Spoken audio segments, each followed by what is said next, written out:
Mr. Pritam Singh.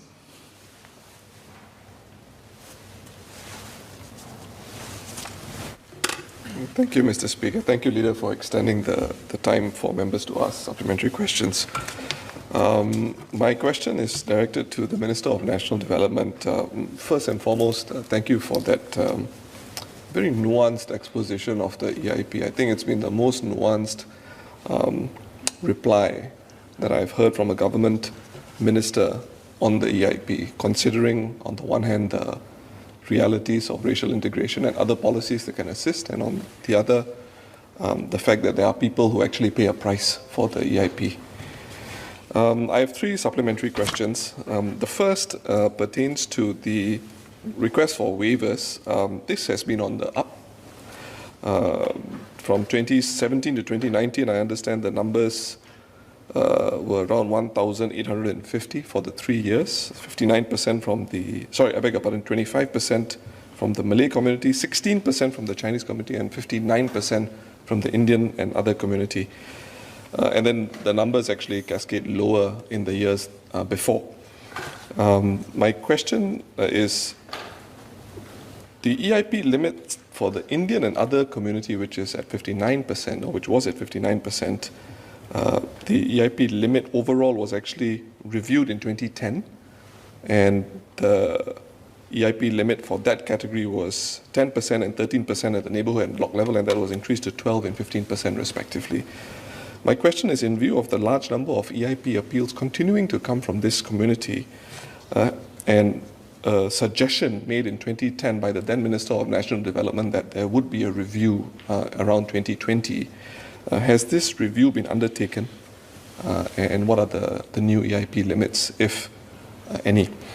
The second question is actually a question for information. In 1989, when EIP was introduced, 28% of the neighborhoods had already breached the established EIP guidelines on the start date of the EIP.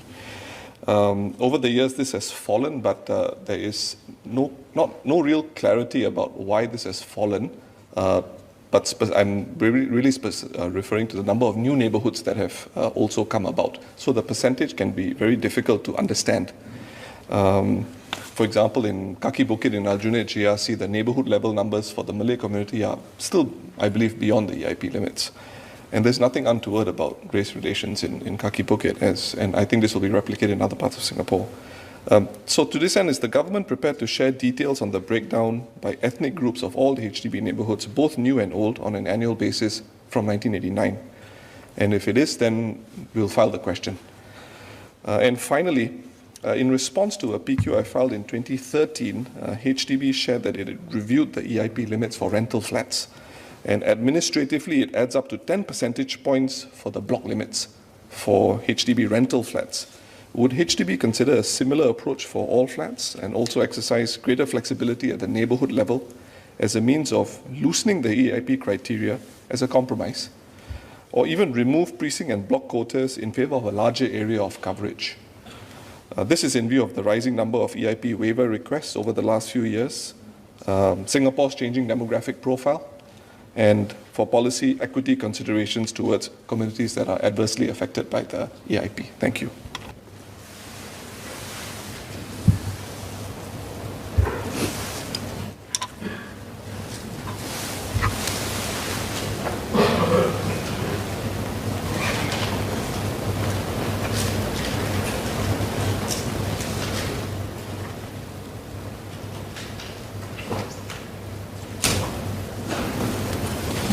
I thank the member, the Leader of the Opposition, for 3 questions. First, on the number of appeals from households from Indian or other ethnic origins, whether the review is ongoing. It continues to be so. We look at the proportions of various ethnic groups over the years, and we'll make adjustments where necessary. In 1989 versus 2020, the second question. Okay, here's the data.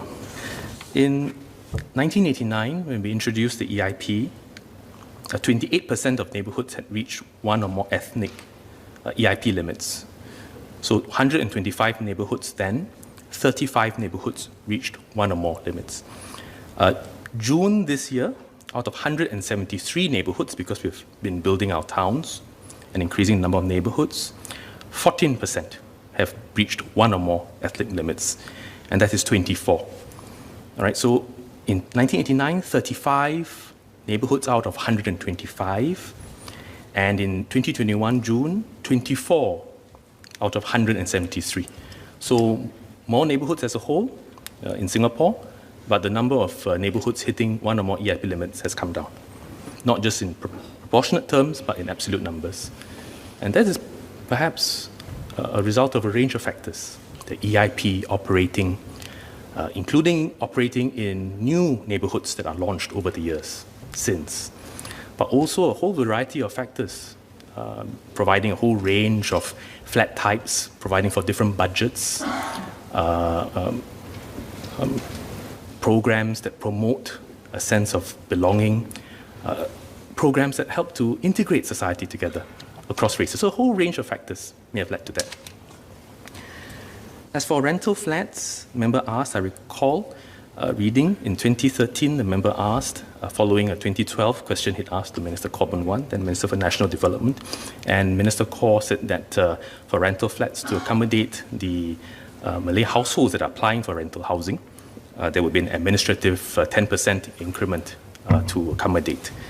And whether we will consider that across all housing types, as I said earlier, we are mindful of the intent of EIP as a bulwark against very strong socio-economic forces born out of choices of individuals.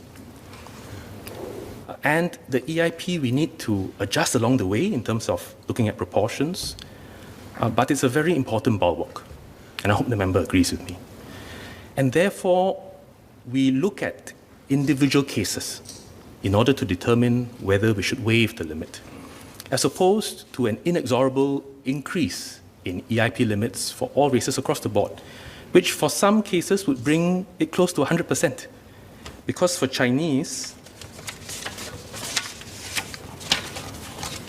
the EIP limit is already 87%. So the question is, how much more do you want to raise the cap?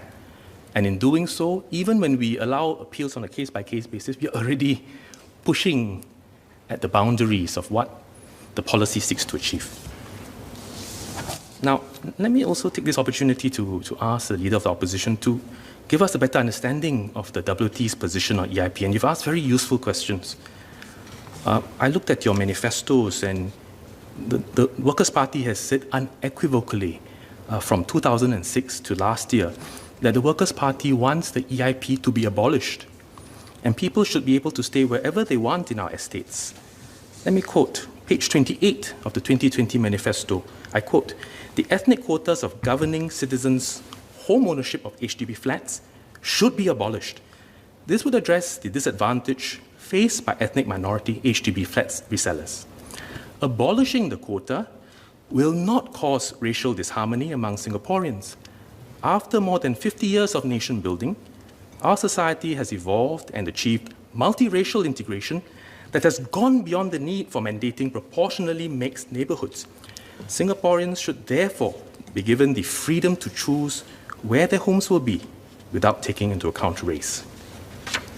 Now, it is the same in 2015.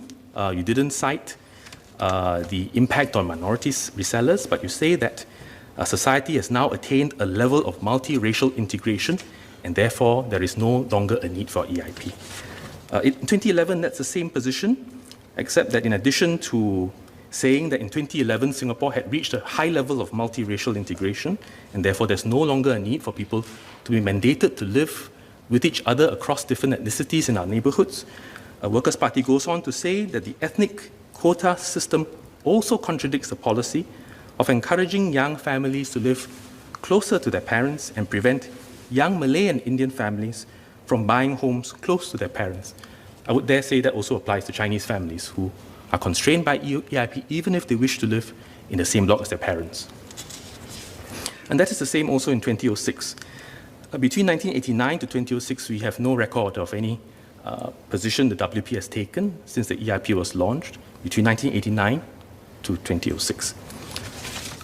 So I looked at speeches made by the Honourable Leader of the Opposition as well as the Chairman of the Workers' Party and other members, and I just wanted to understand the rationale and indeed what the position is.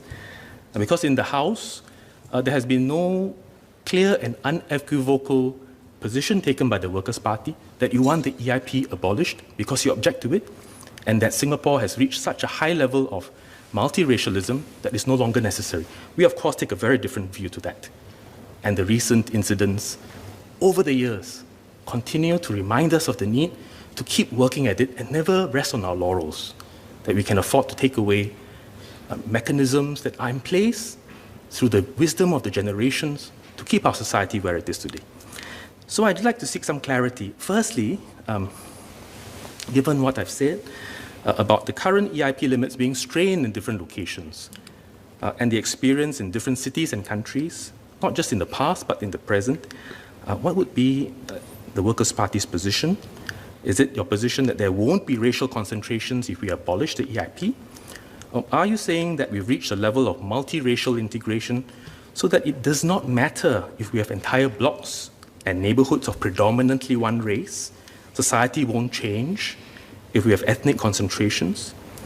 What would your position be if you know that people go to the preschools, they go to schools near their homes, and if you have neighborhoods predominantly of one ethnic group, that will of course cascade into preschools, into our national school system. The services in the heartlands, the shops, the markets, the hawker center food choices, they will adjust to reflect the proportions of the clientele in the neighborhood. How about local jobs? The availability of local jobs and the kinds of ethnic Singaporeans who fill those jobs. And if you're concerned about diversity in workplace, in NS, in national schools, and even social mixing, and recall there was an IPS discussion about different socioeconomic classes and the concern about whether they mix, then why not at home and in our neighborhoods where we spend the vast amount of time? So I'd like to just seek the members' clarification. Thank you. It will help to advance our common understanding. Thank you. Mr. Pritam Singh. Thank you, Mr. Speaker. Yes, that is the Workers' Party position as iterated by the Minister in the manifesto. It really is undergirded by the frustration that we sense from ethnic minorities who cannot sell their flats. And the question is the EIP the only policy among a whole gamut of policies that the government has to encourage racial integration, bearing in mind that it is a preemptive policy introduced in 1989.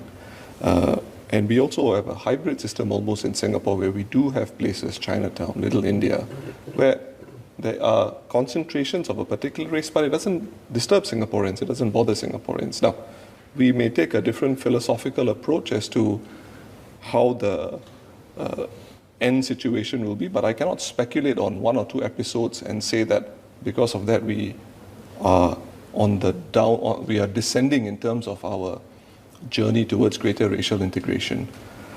My own sense on the philosophy behind the HDB EIP policy as it stands today, almost one generation since its introduction, is that it needs to be revisited.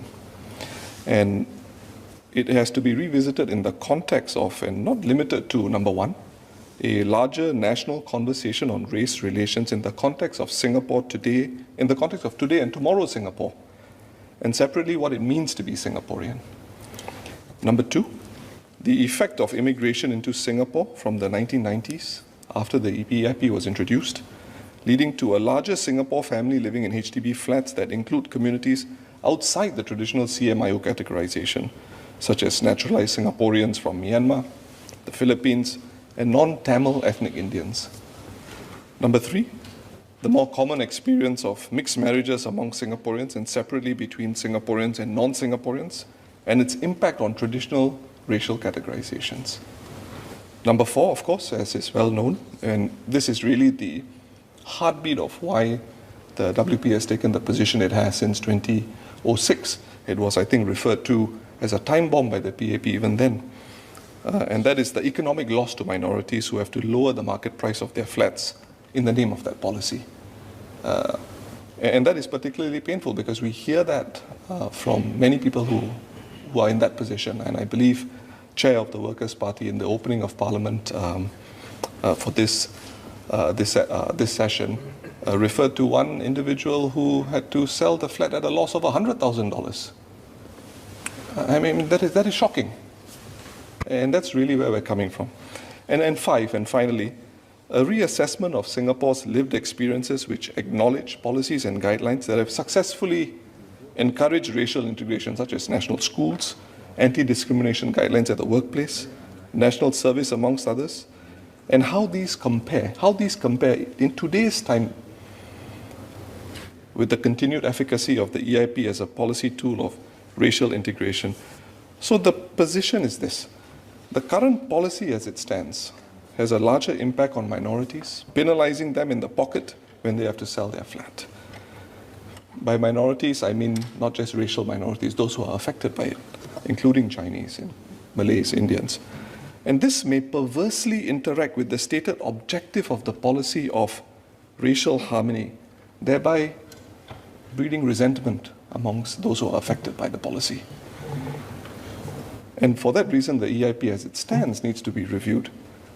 And we must always keep in focus the prospect of endeavoring towards a race-neutral society where race-based policies like the EIP are no longer needed.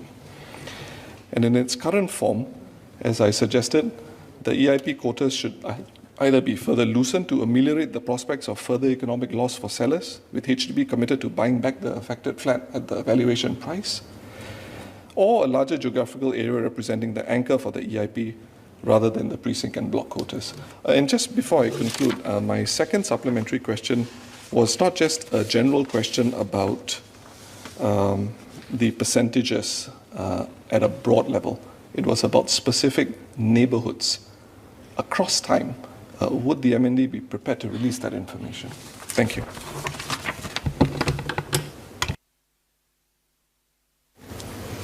No, I thank the Leader of the Opposition for the very clear elucidation of the party's position that it objects to the EIP and would want it abolished.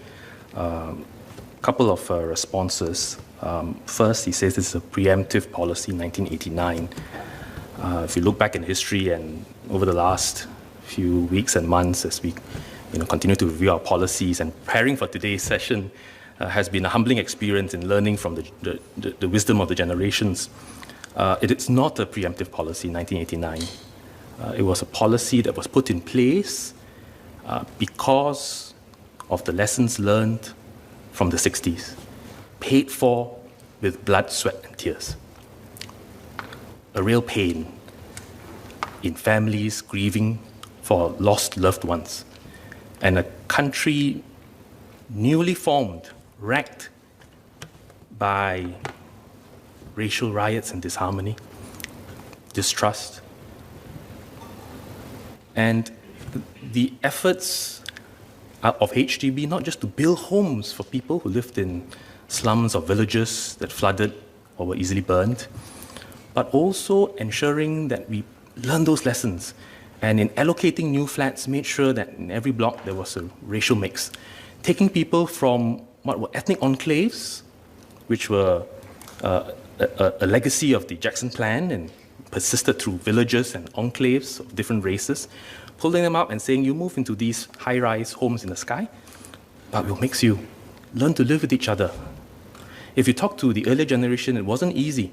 And I think today there's still frictions along the way, but things have improved. And so it's not a preemptive policy.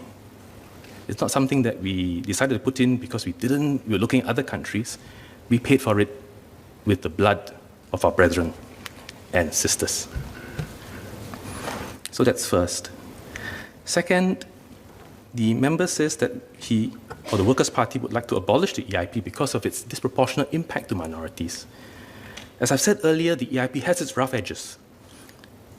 By its very operation, it seeks to ensure that in every estate, from BTO all the way to resale, there is freedom to choose where you'd like to live, subject to balloting or price.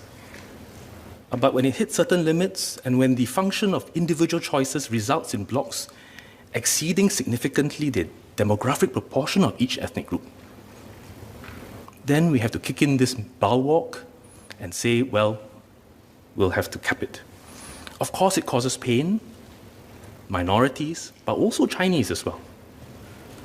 The proportion, of course, will be different because there are a lot more Chinese than there are the other ethnic minorities, and that's the reality of it.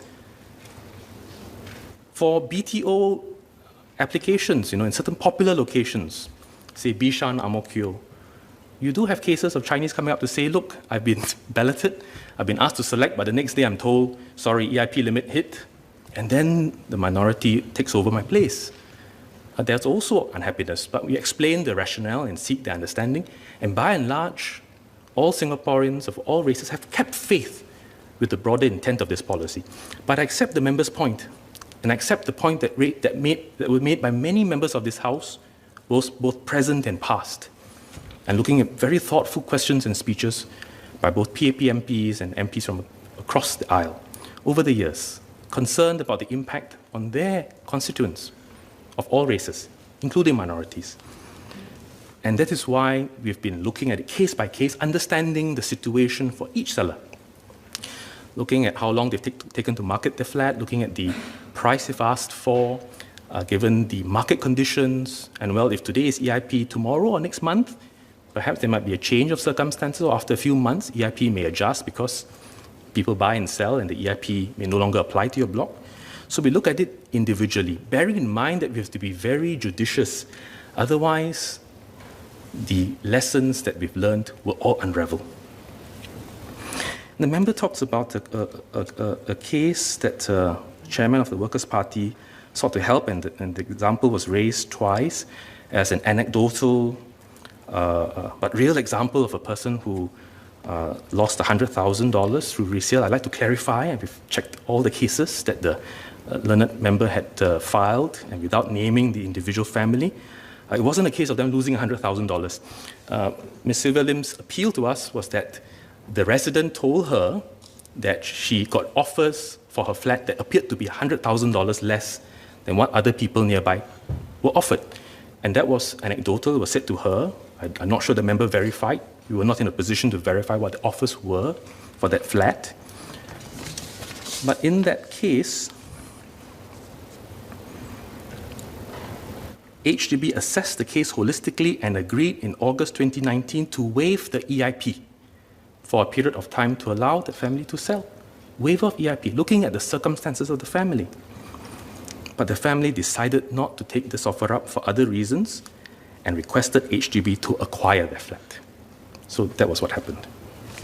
So I think we better put these cases, which are raised as anecdotal examples, to rest. Having said that, there's impact, no doubt. There's impact, and we address that through appeals. We look at and scrutinize very carefully to help the affected seller. And as we said, we continue to look at how we can smoothen the rough edges of EIP and ensure that new generation of Singaporeans who have not lived through the tumultuous early days of Singapore history continue to support measures, may not be popular measures, but necessary bulwarks to ensure that our multiracial character is in substance and not in form.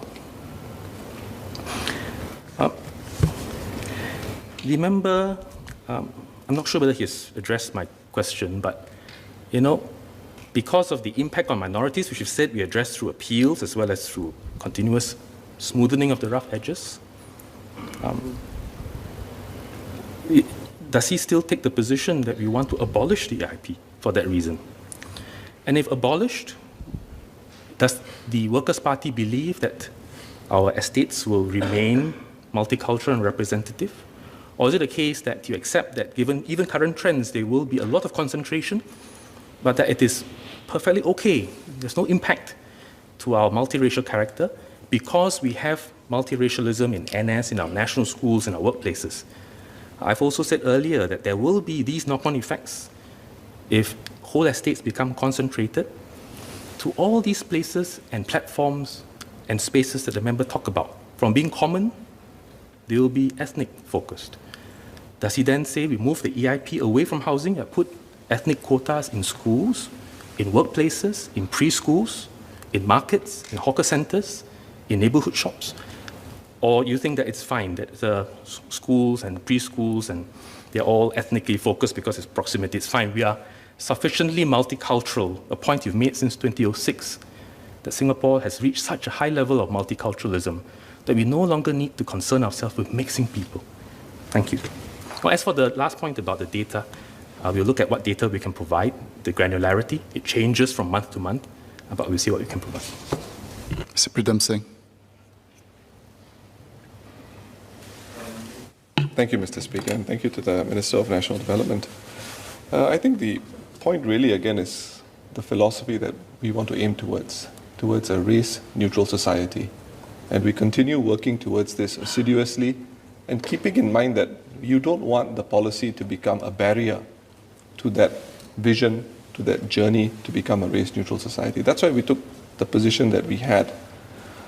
I don't believe the Minister has suggested what sort of policy beyond the very helpful clarification of the anecdote. I think this is how Parliament should work. If an example is brought up, government clarifies. Beyond these cases where HDB looks at it on a case-by-case basis, we have a regime, the rental housing regime, where HDB is prepared to administratively lift block limits. So it's not as if the government, the arguments that were made by the Minister of National Development are cast in stone. There is flexibility beyond looking at individual cases and moving the boundaries. So the question I'd like to ask is, for the review that was supposed to take place 10 years after 2010, according to Minister Mah Tan, what sort of schemes, changes has HDB discussed internally beyond just looking at cases on a case-by-case basis? If I have not answered any of the Minister's questions, please ask me again. I'll be happy to answer them. Ours is a philosophical point. We take the position because we want to endeavor and move towards a race-neutral society.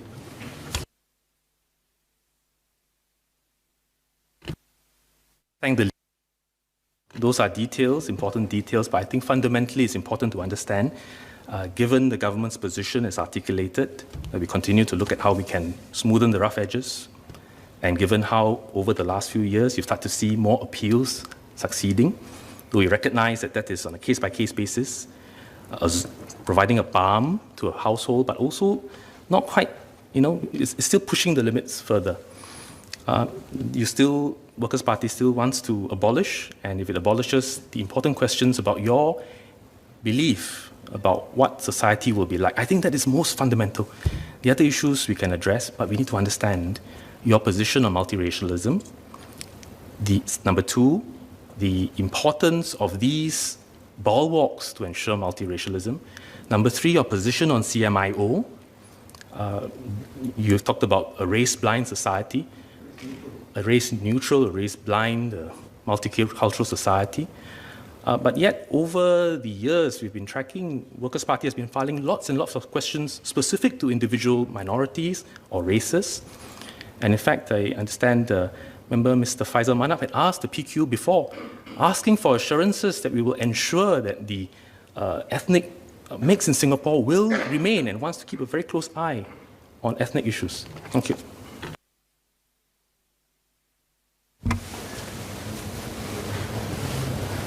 Thank you, Mr. Speaker. I just wanted to ask a clarification of the Leader of the Opposition, because I was listening to his response.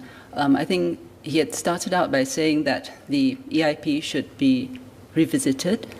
Then he said reviewed. He then mentioned that in the manifesto they took a philosophical position. But I'm sorry, because I still don't know what the WP's position is. So could the Leader of the Opposition clarify? Is he saying today that the EIP should be abolished? Is the answer to that yes or no? That's all I want to know. Or is he saying that it need not be abolished, we can just look to see how we improve it? That's all I wanted to understand.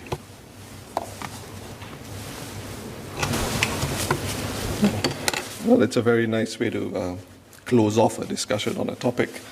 But I'll be happy to clarify the doubts of the Leader of the House. The philosophical position remains. We aim as a society towards race neutrality. It doesn't matter what the color of your skin is. We respect each other as Singaporeans.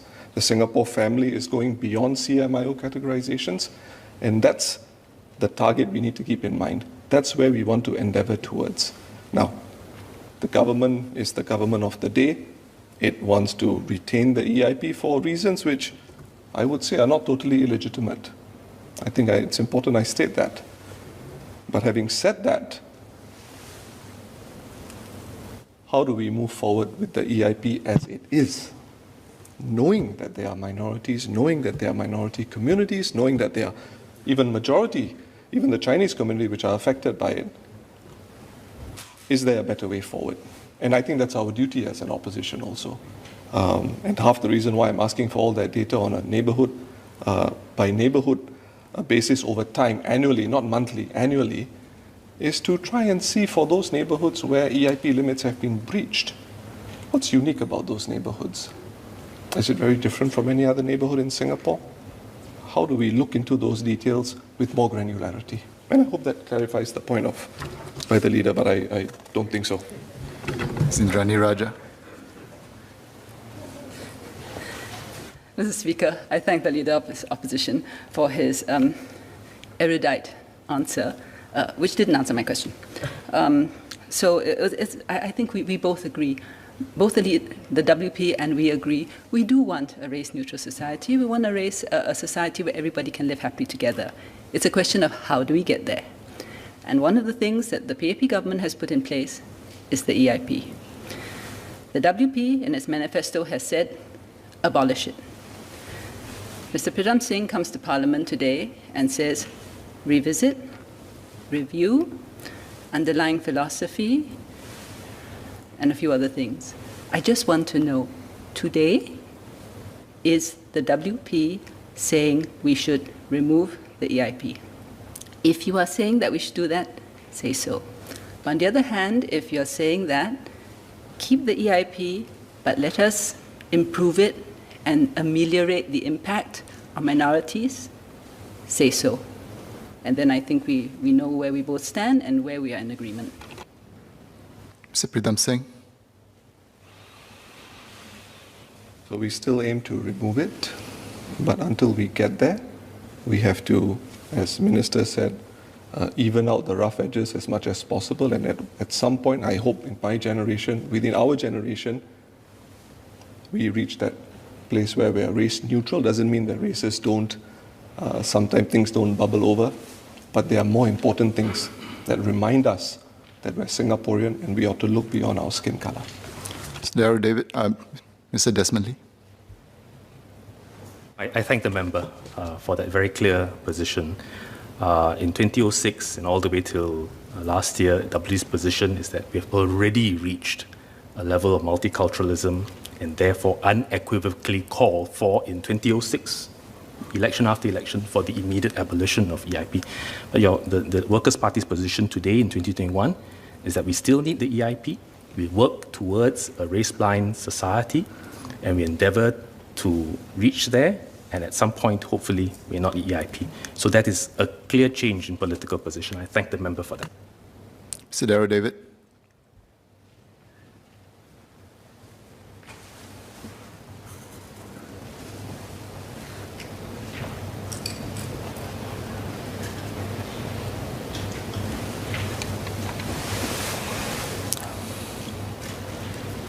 Thank you, Mr. Speaker. My supplementary question actually takes the focus away from the EIP. And really, I would like to reference a point that was made by the Minister for MCCY, Minister Edwin Tong, earlier.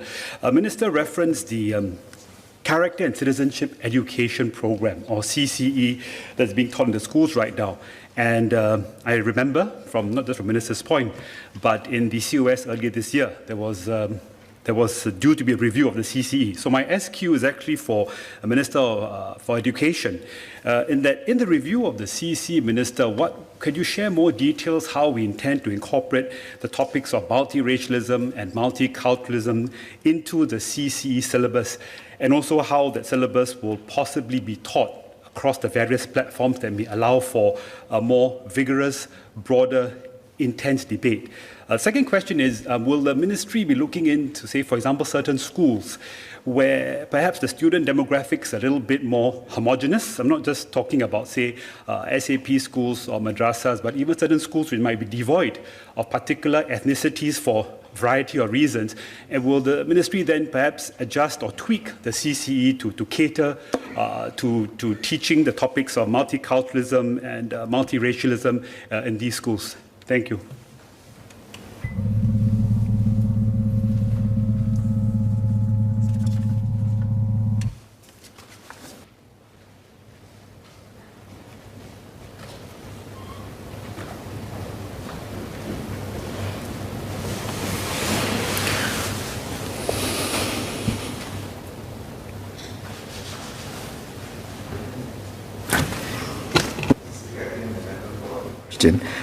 MOE regularly reviews the CCE curriculum to ensure that our students are equipped with the necessary skills and keep up with the increasing complex and dynamic environment. And the last review, as the member is aware, began in 2018. So as part of the review, besides drawing from the research on character and citizenship education, we interacted with experts and practitioners on current and emerging trends, engaged community partners and stakeholders such as school leaders, educators, and students across all levels. So we continue to review the CCE education. It's a very important part of our curriculum development for our students. So the new CCE curriculum 2021 builds on the foundation that have been laid by the previous CCE curriculum and further strengthen the focus on guiding students to build character, learn values, social and emotional competencies, develop citizenship dispositions within and beyond the classrooms. This is done through engaging pedagogies that encourage students to voice out and explore the multiple perspectives, including the national perspective and bearing in mind a common good. So we are using different pedagogy, not just top-down, not just telling them what it is, to allow them to use experiential learning. There's also a difference between the formal curriculum and the informal curriculum. It's not just in the classrooms, also through exposures like CCAs, as well as uniform groups interaction. So even as the member mentioned earlier, circumstances where there are students with different kind of profiles, CCE is not just in the classrooms. It also takes place in experiences and platforms where students interact with one another. So for example, in CCA, in national competitions, camps, leadership camps, students are exposed to other groups of students and they are able to interact with one another. The CCE curriculum also takes the age-appropriate dimension. So the primary school gets a different level of content versus the secondary school versus the junior colleges. We also ensure that we train our teachers, our new teachers, to be ready and prepared to implement the new curriculum. So the new teachers are provided with this program called the CCE in Singapore context, and so they are trained to deliver that content. Even existing teachers are also given opportunities to look at different pedagogies, because we know that students are exposed to different content in social media, and they use some of these contents using new pedagogies to excite the students, at the same time acknowledge the importance of engaging in discourse of this nature. Ms. Nadia Samdin.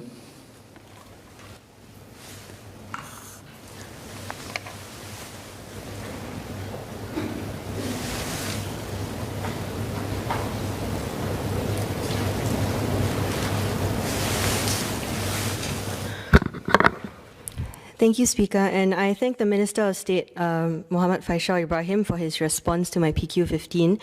And I'm really glad to see that there's increasing efforts to enhance coordination between agencies, as issues such as the potential entrenchment of community within the rental flat paradigm are complex and really will require a more nuanced and sustained approach, as well as an adequate resources to see real outcomes over the longer term. So I have 3 SQs.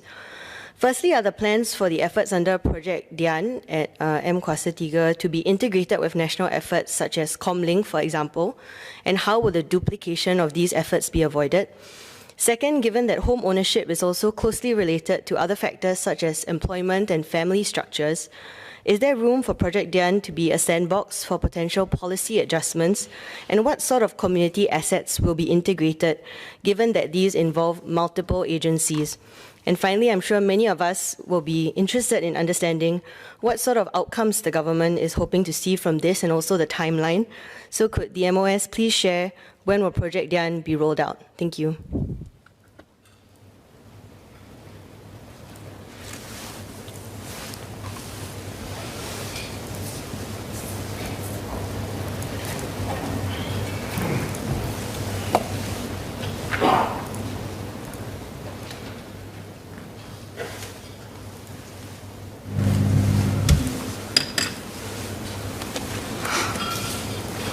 Mr. Speaker, I thank the member for the supplementary questions. I will take it as a whole and try to answer her questions. So, as I shared earlier, for now, Project Dian will focus on outreach to families staying in rental flats and build upon the partnerships which MQ has earlier on developed with government agencies and Malay Muslim organizations. So, in essence, we will augment the efforts of the community partners and the agencies that we have built partnership so that Malay Muslim families who live in the rental flats are able to take part in programs and also receive holistic support from the programs that we have. So this includes like counseling program under Mendaki Sense, Bersamamu, Project Arif, undertaken via the focus areas of the MQ and with the support of the volunteers. So when we look at the integration of assets relating to Project Dian and MQ, we are looking at the institutions that we have as well as the people and the volunteers. And I'm happy to share that since MQ has started, the number of volunteers that have come on board has also increased. For example, for MQ at towns, we have about 500 volunteers that have come on board. And this also is something that we want to train them. And in addition to that, we also have volunteers that come on board.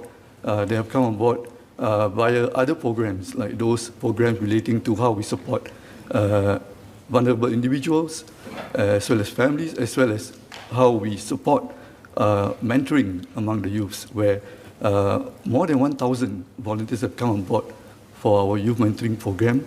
And for effort like FITRA, we have about 460 volunteers as of June this year. And Mayor Fahmi is also looking at how we can increase a lot more volunteers for efforts in relating to upskilling of our people. So essentially, we are very happy that many more volunteers are coming on board. These are Muslims, Malay Muslims who have been very successful in their own life, in their fields, and they are able to contribute back to the community. And we will continue to work with them together with all the other Malay Muslim organizations and Project Dian and MQ will integrate these community assets that we have to help families in rental flats holistically and inspire them to be homeowners. And in doing so, we hope to also cultivate values such as independence and resilience in these families as they journey towards homeownership. So we will launch the Project Dian at MQ in the 4th quarter of this year, where we will start with 3 MQ towns, namely Bedok, Geylang Serai, and Jalan Besar. So as we journey through this process, we hope that we will be able to strengthen families, provide opportunities for the Malay Muslim family, especially those in rental flats, and at the same time give them and work with the government agencies and our partners for them to move towards home ownership in the years to come. Thank you. Dr. Shahira Abdullah.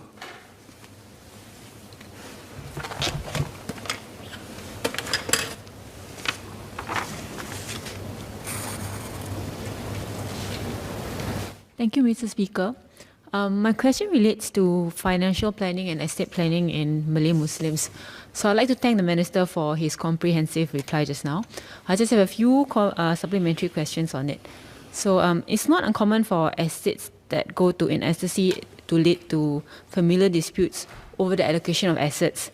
Muslim estate planning under the Farid laws allows Muslims to plan for 1/3 of their assets. Yet today there are still many Muslims in Singapore who pass away in estate. Will the ministry consider compiling data over whether there's currently still a lack of clarity on the estate planning options available to Muslims in Singapore?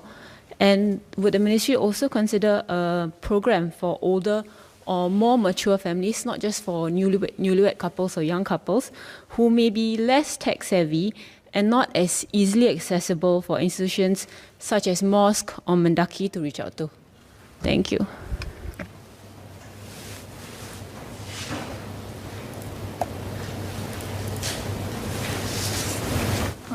I'd like to thank the member for the supplementary question. Indeed, the problem with the IC is not so much the lack of program, but first, how do we get these programs to the people who need them most? And sometimes we have to be very creative. We have to find ways to make it attractive for them to come. I give one example. A group of lawyers under M-Cube and lawyers at M-Cube came together and they said that we want to educate our community about the same issue that the member has raised. I say, go ahead, tell me what you want to do. But they know that if they just do it themselves, call it LPA, call it Faraid, I don't think anyone will turn up. But what they did was they brought in an ustaz, a religious teacher. They brought in a popular personality, an artist, put together a panel and say, come and talk to us. And it attracted a full house, 600 people came, and we had to keep putting in chairs because people were still coming in to see what this is about. At the same time, these lawyers also agreed to stay back after the program in case there are still questions that need to be asked. So the session went on quite lightheartedly, and although some of the questions raised were really heart-wrenching, they were addressed in a very proper and enlightening way. And at the end of the session, because the lawyers agreed to stay back to hear other issues, there were long queues because people do have issues to clarify. So we do really need to do more of this such program. I think this program has been, the program that I talked about was successful. We want to replicate it to as many towns as possible in M-Cube.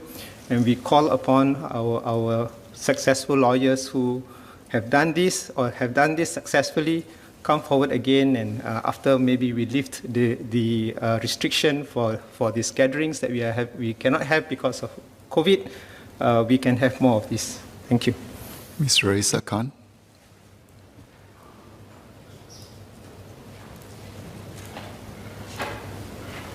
Thank you, Speaker. I have two supplementary questions to the answer to my question. Firstly, I would like to ask whether MOE will consider publishing a report on complaints of discrimination on an annual basis in the interest of accountability and raising awareness of MOE's efforts to curb discrimination. And secondly, given the wide age range of students across the different levels in our academic institutes and the confidence these students may have in providing feedback, is there a need for the ministry to differentiate the procedures according to the different levels of these students? Thank you.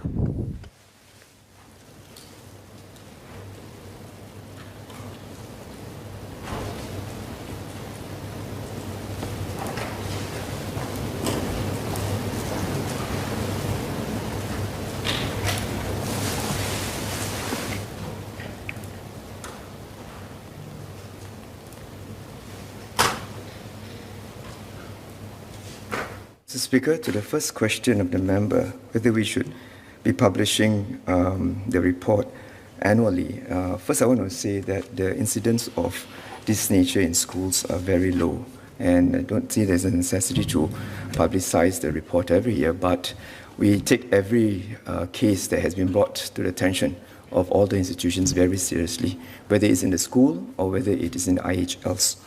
And every report or every feedback given will be investigated thoroughly. As I mentioned in my earlier response, that we will provide every opportunity for students to raise the concerns through various channels, and every institution and schools will have its own mechanism to investigate, and we will take action against those found guilty of the alleged offences. Second question, really the differentiated, yes, I've mentioned earlier, in the schools, students can report to the leaders of the school, their teachers, any staff member that they're comfortable with. In the IHLs, in the polytechnics, in the ITEs, there are various channels that the students are able to access. More importantly is to ensure that they are able to provide the feedback in a safe environment and that they feel assured that their feedback will be taken in strict confidence. And I want to assure again that whatever feedback and incidents of racism is not tolerated in any, the incidents are not tolerated in any of the schools, and any report that we receive will be thoroughly investigated. Ms. Cheng Lihui.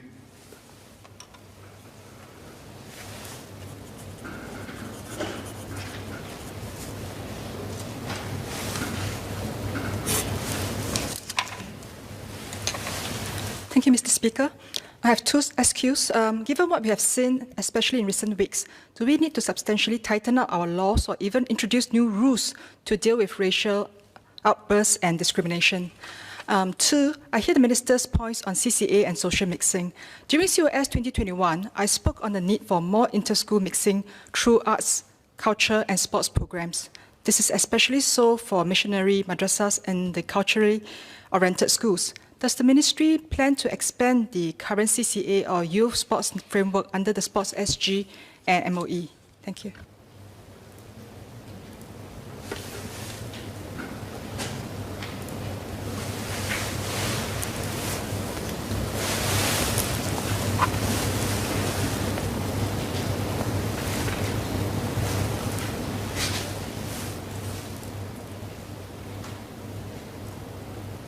Mr. Speaker, I'll take the first of Ms. Cheng's questions and Minister Maliki Osman will take the second.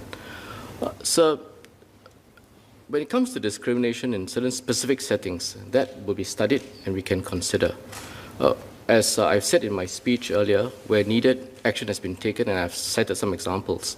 Most recently, of course, there's an occasion where action was taken on the basis of breach of public nuisance. The member will also know that we have the MRHA framework, which I also alluded to. What's useful about this framework, of course, is that it provides the outer parameters, defines the framework. What's also useful about it is that members may know that it's not been used. We've not had to invoke it, which is sometimes the usefulness of having laws which define the parameters, especially when it comes to race and religious harmony and issues surrounding community harmony. So, this framework is useful, but I would stress, as I said in my earlier answer, that having constructive dialogue, having constant learning, exchanges, and appreciation of sensitivities, having the daily lived and life experiences on integration, living side by side in the manner which Minister Desmond outlined so articulately earlier.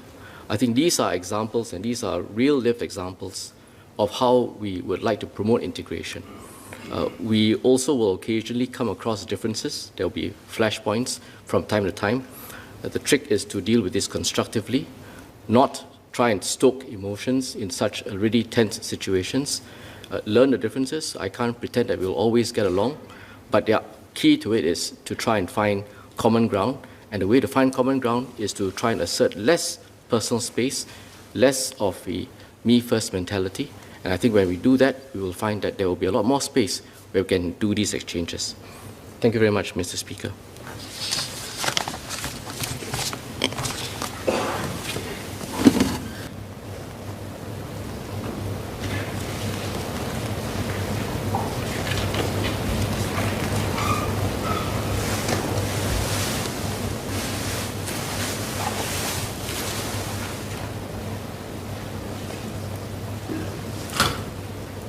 Mr. Speaker, just clarify if the member, her question is whether we should extend MOE's CCA offerings to the madrasas. Okay, so as a context, Mr. Speaker, I think member would also appreciate that the madrasas are not part of the national MOE education system. They are a separate education system. They're treated as a private education institution, so they're not bound by the inter-school framework. On whether we should encourage that or not, I think we have to study that very carefully. But today, there's already opportunities for the madrasa students to interact with many of our national school students through various opportunities. So, for example, we have SEP schools like River Valley High, working very closely with some of the madrasas. So the most important thing really is that we want to find common spaces for our students and our young people to interact in the light of our conversation today to facilitate greater inter-ethnic understanding. Although they are in separate institutions, we should continue to find opportunities for them to interact, not just through inter-school games or inter-school CCAs, but other opportunities also.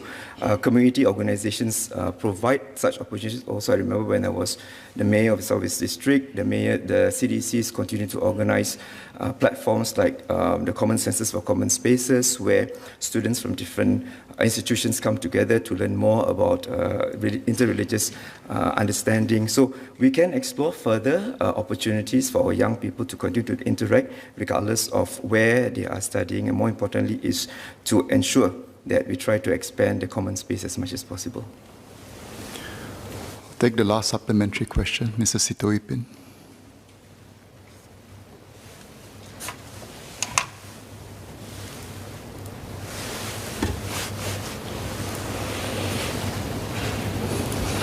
Thank you, Mr. Speaker.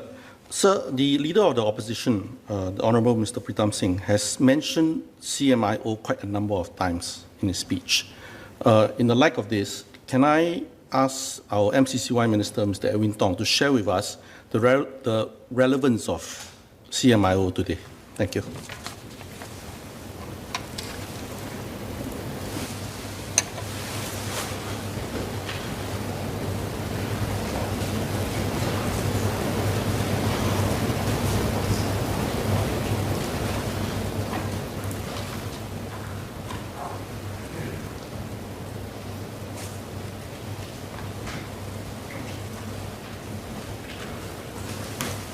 Mr. Speaker, sir, the Workers' Party has on several occasions questioned the relevance or the continued relevance of having the CMIO classification and has also called for it to be removed.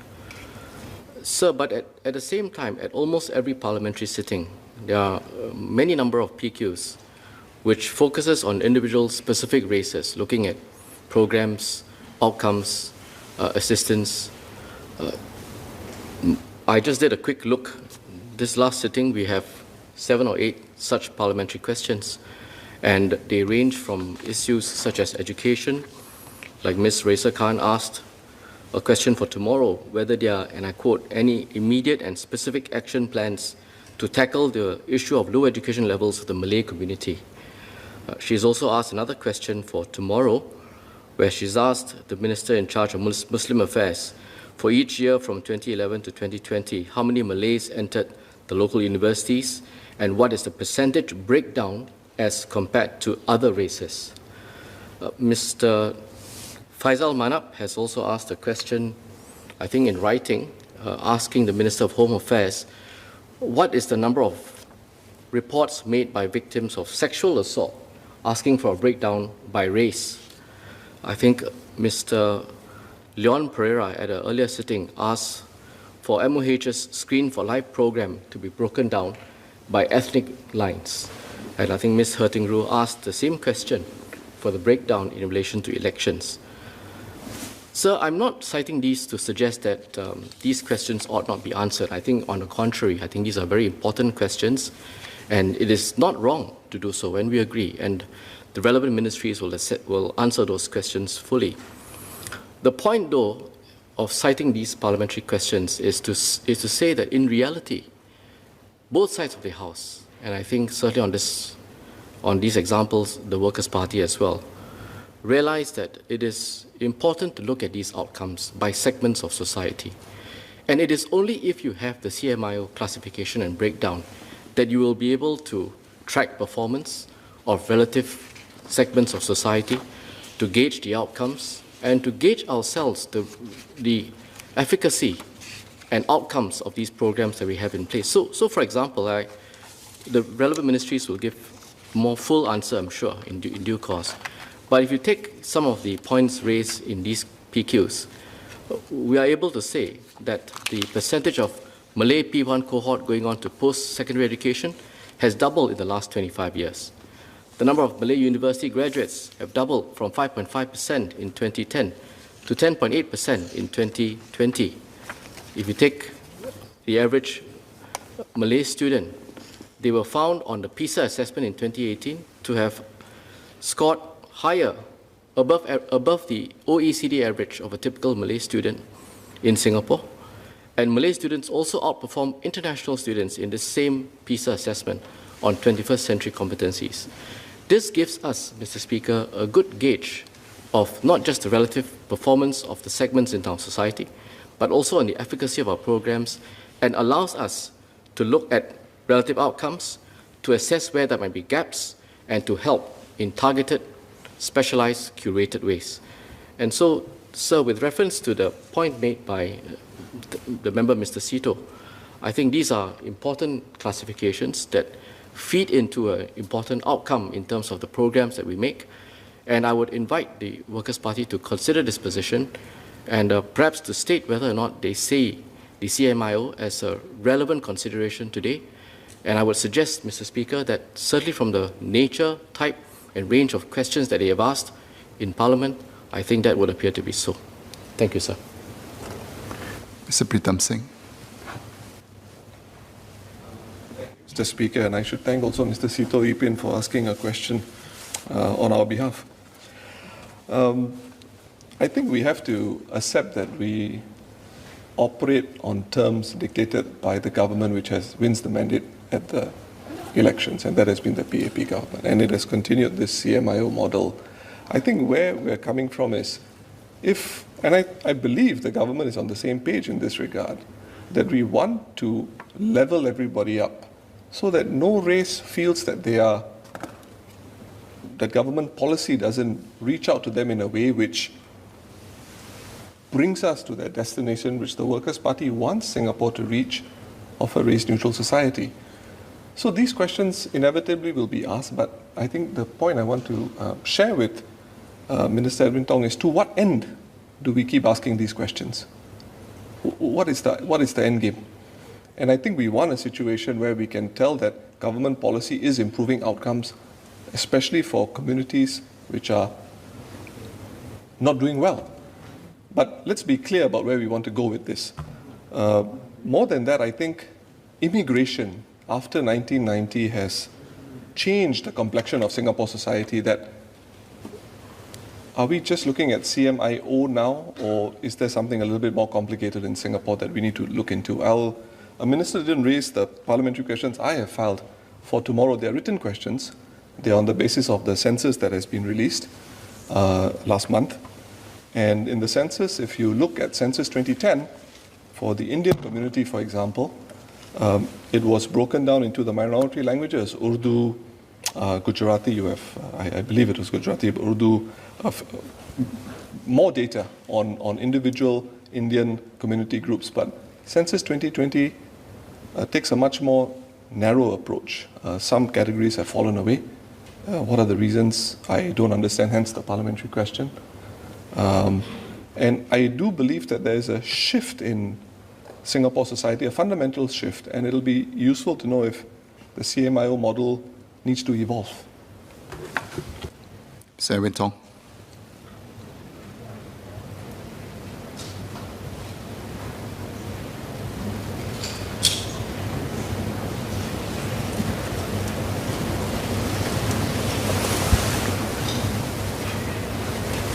Mr. Speaker, I thank the Leader of the Opposition for making those points. I think just to pick up on his last comment, to look at the outcomes and to see whether or not we can improve certain segments in society in Singapore. and to look at whether the programs help to uplift them. Would he not accept that if we are looking at how to uplift certain segments by race, which we have done, then would that not mean that the CMIO classification would not only be relevant, it would in fact be necessary to retain this distinction, at least for now, until we reach post-racial, race-blind or race-neutral society? Thank you. I think I can agree with the eventual outcome that even Minister shares, which is to reach that that race-neutral, race-blind end. To that extent, yes. I think you have to look at how the government is performing on these indicators, and eventually, with more opposition MPs in the House looking at these numbers and figures and asking more pointed questions and even alternatives, putting up alternatives for debate and discussion, hopefully we can reach that end state, which will be beneficial for all Singaporeans, not just this generation, but those that come after us. Senior Minister. Mr. Speaker, sir, I had not intended to speak or ask any questions on this very important subject, but I thought that since I have a slightly more white hair than most people here who have been speaking, I thought I'd share a perspective. I would like to ask the Speaker, the Leader of the Opposition, whether he thinks that we should allow ethnic enclaves to form and just to see what happens by abolishing the EIP today, and then reach a situation where we were 50 years ago, 60 years ago, at the point of independence, and then try and correct it when all the problems arise, or whether we should take what he calls a preemptive, but the measures that we are taking today to avoid such a situation arising. So are we more likely to arrive at a situation where Singaporeans learn to live with each other on a daily basis by making sure that we live in an integrated way on a daily basis in our estates? Or are we more likely to do so if we allow Singaporeans to live in segregated estates? And also, are we more likely to level everyone up if we are able to identify the issues that each of the communities in Singapore may face, and therefore have more targeted programs for them, or to ignore the differences, which the Leader of the Opposition says we should be race blind or race neutral, and just treat everybody as though they are exactly the same. And then, are we more likely to arrive at a good solution where we reach this eventual outcome, or are we less likely to do so? And Mr. Speaker, sir, I would like to ask the Leader of the Opposition whether he agrees with me, because he mentioned more members of opposition in the House would lead to better outcome. I would like to ask the Leader of the Opposition whether he agrees with me that these are matters of great sensitivity and have to be handled with great sensitivity rather than be exploited for political purposes. Thank you, Mr. Speaker. Mr. Speaker, I'll deal with the last comment first. Is Senior Minister suggesting that the WP are using these episodes for political purposes? The answer, I think, should be obvious. The answer is no. We don't do that. And I think I appreciate the accolade because I think it is appropriate. In terms of the series of hypotheticals that the Minister put out, I think moving from one extreme to another extreme is probably not the best policy approach.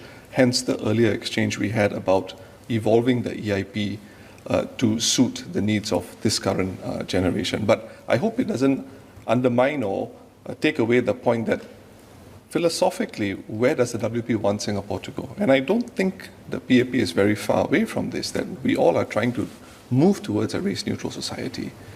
And we may have different approaches of going at it. We, of course, have the harder job of trying to second-guess what is reasonable in the way we move there, because we don't have the information and the broad sweep of facts that the government has. But I think by and large, we accept that we have to move forward in a way where Singapore as a country, as a society, is strengthened. And that should make things clear. SN. Mr. Speaker, sir, I think there's a lesson to be learned here between philosophy and methods. The philosophy we can agree on. We all want a multiracial Singapore. We want Singaporeans to live together in multiracial communities, not in segregated communities. I think even the WP agrees on that. The leader of the opposition says so too. But how do we get there? Those are methods. Methods can be adapted and changed. But we have this same philosophy that we want a multiracial Singapore, integrated housing, well-integrated communities and schools. And we're more likely to get there with the HDB policies that we have today with EIP, rather than what the Workers' Party is proposing.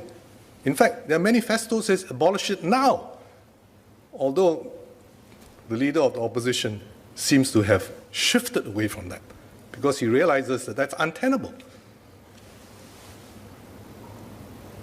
Are we more likely to achieve an integrated Singapore by having integrated housing, or to abolish the EIP as the Workers' Party would propose today and have segregated housing?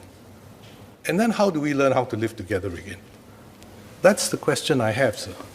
And I'm glad to hear the leader of the opposition says that we should all not exploit the issues of race and religion for political purposes. I applaud that.